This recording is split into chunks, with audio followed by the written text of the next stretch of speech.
সবাই কেমন আছো? আশা করি নিশ্চয়ই ভালো আছো সবাই। আহ, কিছু কনফিউশন তোমাদের কিছু কিছু মানুষের মনে আছে, আমার বোনু দিদিদের। তো কিছু কনফিউশন আমি এই মুহূর্তে ক্লিয়ার করতে পারবো না, কারণ নিশ্চয়ই পরে করবো যদি সুযোগ হয়। অবশ্যই করবো কনফিউশন ক্লিয়ার, কিন্তু এখন কিছু করতে পারছি না। আর সত্যি বলতে আমাদের ফ্যামিলির এই মুহূর্তে মানসিক পরিস্থিতি খুব খারাপ,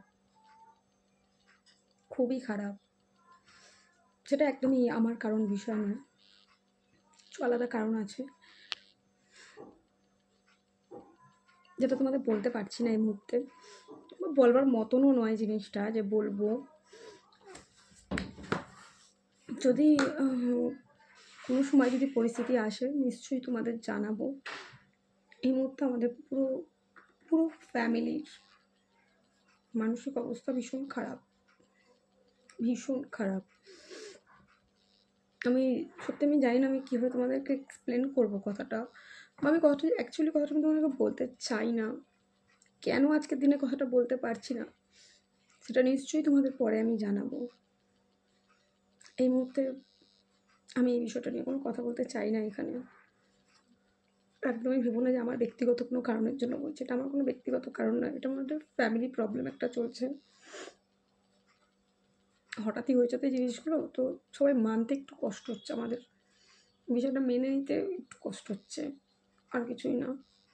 তো তোমাদের অনেকের মনে অনেক প্রশ্ন জাগছে, কিন্তু সেই প্রশ্নের উত্তরটা আমি এই মুহূর্তে দিতে পারবো না। হ্যাঁ, অবশ্যই আমার পার্সোনাল প্রবলেম, আমার পার্সোনাল লাইফেও কিছু প্রবলেম চলছে, সেটা একটা সাইডে। বাট ফ্যামিলি প্রবলেম যেটা চলছে সেই প্রবলেমটাকে আমরা কেউ সলভ করতে পারছি না। ভগবান ছাড়া ওই প্রবলেম কেউ সলভ করতে পারবে না। ওই প্রবলেমটা একমাত্র ভগবানই সলভ করতে পারে, কিন্তু জানি না কেন সে এতটা নিষ্ঠুর হয়ে আছে। সরি, আমি ঠিকঠাক করে তোমাদেরকে এক্সপ্লেন করতে পারবো না কথাগুলো। যদি কখনো ভাবি যে হ্যাঁ তোমাদের সাথে শেয়ার করার মতন, নিশ্চয়ই করবো, কিন্তু এই মুহূর্তে নয়। কারণ আমরা সবসময় চেয়েছি আমাদের সবাই ভালো থাকুক, আমাদের পরিবারের সবাই ভালো থাকুক, কিন্তু আমার পরিবারের কিছু সমস্যা চলছে যেটা আমরা কেউ ভালো করতে পারছি না। ক্যামেরা অন করে সিম্প্যাথি বা আমার এগুলো ভালো লাগে না।